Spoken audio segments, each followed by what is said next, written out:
Citoyennes, citoyens, salut et fraternité, chers compagnons, bonjour. Nous sommes aujourd'hui le 11 janvier. Le 11 janvier, c'est le jour des Paulins. Paulin, le Tour de la France par deux enfants, écrit par G. Bruno, une lecture par votre serviteur, Grégory Baudouin. Le chapitre 91, un long chapitre ce soir, 93, pardon.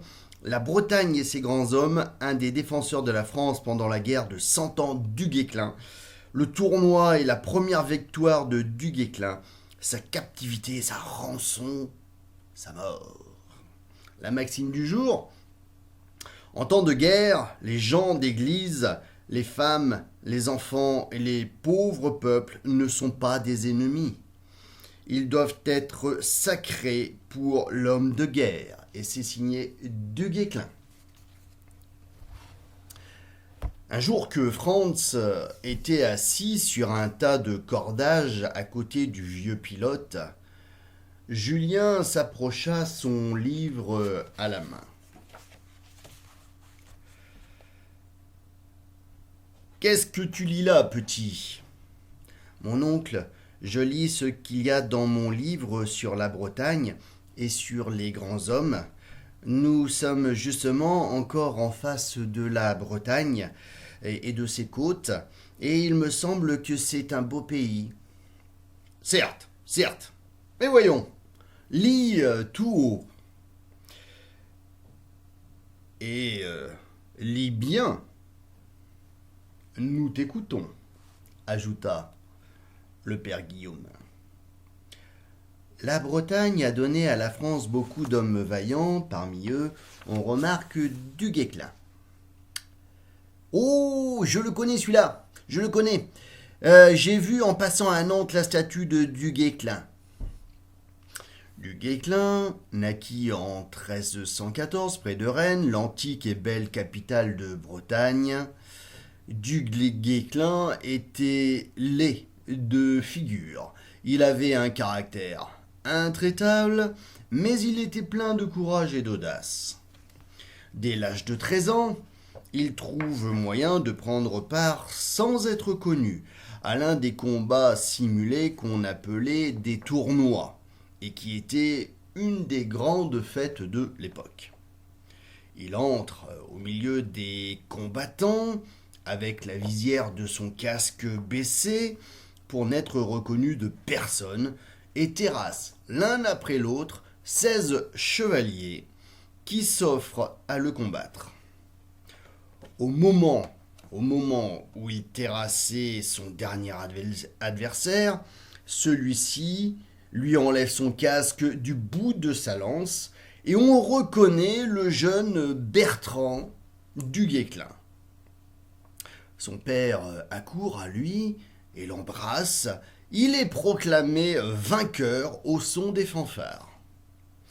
Après s'être ainsi fait connaître, du Guesclin entra dans l'armée et commença à combattre les Anglais qui occupaient alors une si grande partie de la France. Il remporta sur eux une série de victoires. Par malheur, un jour, il se trouva vaincu et fut fait prisonnier. Le prince noir, fils du roi d'Angleterre, fit faire bonne garde autour de lui et on le tint en prison à Bordeaux. Il languit ainsi plusieurs mois. Un jour, le prince le fit amener devant lui. « Bertrand, comment allez-vous ?»« Sire, par le grand architecte de l'univers qui créa tout, j'irai mieux quand vous voudrez bien. J'entends depuis longtemps dans ma prison les rats et les souris qui m'ennuient fort.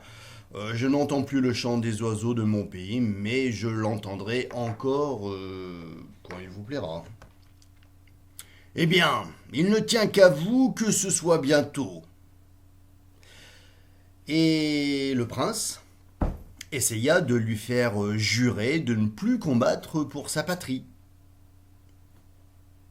Évidemment, Bertrand refusa. On finit par convenir que Bertrand du Guesclin recouvrerait sa liberté en payant une énorme somme d'argent pour sa rançon. Comment ferez-vous pour ramasser une telle somme d'argent? Si besoin est, il n'y a femme ou fille en mon pays, sachant filer, qui ne voudrait gagner avec sa quenouille de quoi me faire sortir de prison. On permit alors à Du Guesclin d'aller chercher lui-même tout cet argent sous le serment qu'il reviendrait le rapporter. Du Guesclin quitta Bordeaux, monté sur un roussin de Gascogne, et il recueillit déjà chemin faisant une partie de la somme.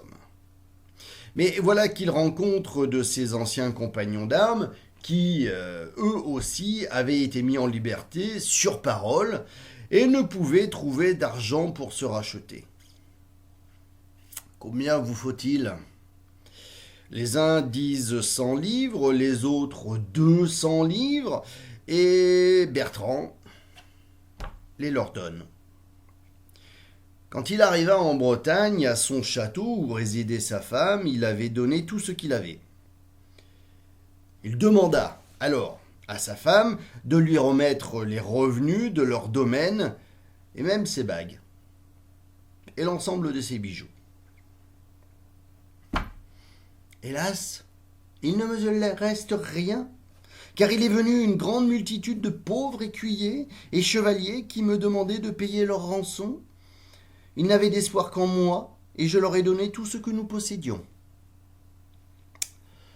Du Guesclin serra sa femme sur son cœur.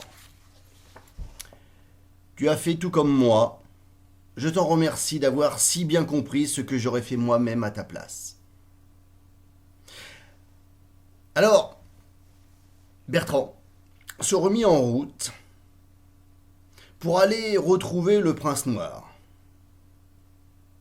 Où allez-vous loger? En prison? En prison, monseigneur. J'ai reçu plus d'or, il est vrai qu'il n'était nécessaire pour me libérer. Mais j'ai tout dépensé à racheter mes pauvres compagnons d'armes, de sorte qu'il ne me reste plus un denier. Par ma foi, avez-vous vraiment été assez simple que délivrer les autres pour demeurer vous-même prisonnier? Oh, sire, comment ne les aurais-je pas donnés? Ils étaient mes frères d'armes, mes compagnons. Du Guesclin ne resta pourtant point en prison. Peu de temps après son retour, on vit arriver aux portes de la ville des mulets chargés d'or. C'était la rançon du roi de France, qui envoyait la rançon de son fidèle général. Du Guesclin put donc recommencer à combattre pour son pays. Il chassa successivement les Anglais de toutes les villes qu'ils occupaient en France, sauf 4. Du Guesclin était déjà vieux, et il combattait encore. Il assiégea la forteresse de Châteauneuf-de-Randon, située dans les montagnes des Cévennes. Oh, les Cévennes, exceptionnel. Le gouverneur de la ville promit de se rendre, mais Du Guesclin mourut sur ses entrefaits. La ville se rendit néanmoins au jour fixé et on apporta les clés des portes sur le tombeau de Du Guesclin, comme un dernier hommage rendu à la mémoire du généreux guerrier. Julien, tu as très bien lu cette histoire, mais je veux à présent que tu nous lises, à Guillaume et à moi, ce que tu en penses, que tu nous dises, ce que tu en penses. Mon oncle, je pense que ce Du Guesclin était un bien parfait, honnête homme. Cela n'est pas facile, n'est pas difficile, à trouver. Julien, mais voyons, explique-nous pourquoi. Lire n'est rien. Comprendre ce qu'on lit est tout. Julien réfléchit, et après un petit moment qu'il employa à mettre ses idées en ordre, Il répondit. D'abord, mon oncle, du Guesclin était très brave, et aimait beaucoup sa patrie. Ensuite, il était plein de compassion pour les autres, puisqu'il songeait plus à ses compagnons qu'à lui-même. Et enfin, en regardant son ami Guillaume, il savait si bien tenir sa parole qu'il revint de lui-même se remettre prisonnier, après avoir dépensé sa rançon pour la liberté de ses camarades. Allons, Julien, tu lis avec profit, mon enfant, puisque tu comprends bien tes lectures. Tâche de ne pas oublier à présent, car rien n'encourage mieux à devenir un honnête homme que de se souvenir des belles actions de ceux qui ont vécu avec nous.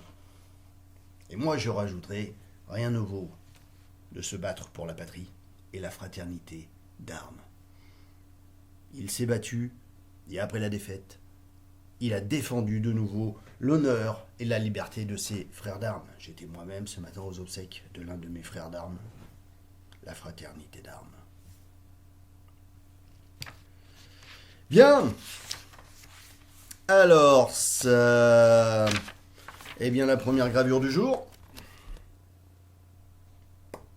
La voici. Alors la Bretagne, avec ses côtes de granit et ses îles rongées par les flots, renferme une population courageuse de marins. Elle compte de nombreux ports de mer, parmi lesquels on distingue les villes importantes de Nantes, de Brest, de Lorient, de Vannes, Saint-Brieuc, Saint-Malo, Quimper. L'ancienne capitale est Rennes, située sur l'île-et-Vilaine. La ville la plus importante du Maine est Le Mans, connue pour ses toiles et ses poulardes. Laval fabrique aussi beaucoup de toiles. Dans l'Anjou, Angers fabrique des tissus de tout genre et fait un grand commerce d'ardoises. Tours fabrique des soieries. Et la Bretagne aussi donne à la France les commandos marines. Un tournoi au Moyen-Âge que voici. Tournoi au Moyen-Âge, les tournois, mot qui vient de tournoyer, étaient au Moyen-Âge de grandes fêtes publiques et militaires où l'on simulait des combats. Tantôt deux chevaliers se précipitaient l'un sur l'autre pour rompre une lance et chercher à se renverser. Tantôt ils faisaient semblant d'assiéger une place, tantôt ils se jetaient tous les uns contre les autres, représentant une mêlée furieuse. Après le tournoi, des prix étaient décernés aux vainqueurs par les dames.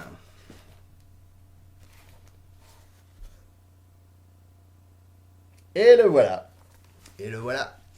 Donc, du Guesclin, né en 1314 près de Rennes, mort en 1381, il fut le grand lieutenant du roi Charles V, qui aimait peu la guerre, mais qui, grâce à du Guesclin, put défendre la France contre les Anglais et en reconquérir la plus grande partie.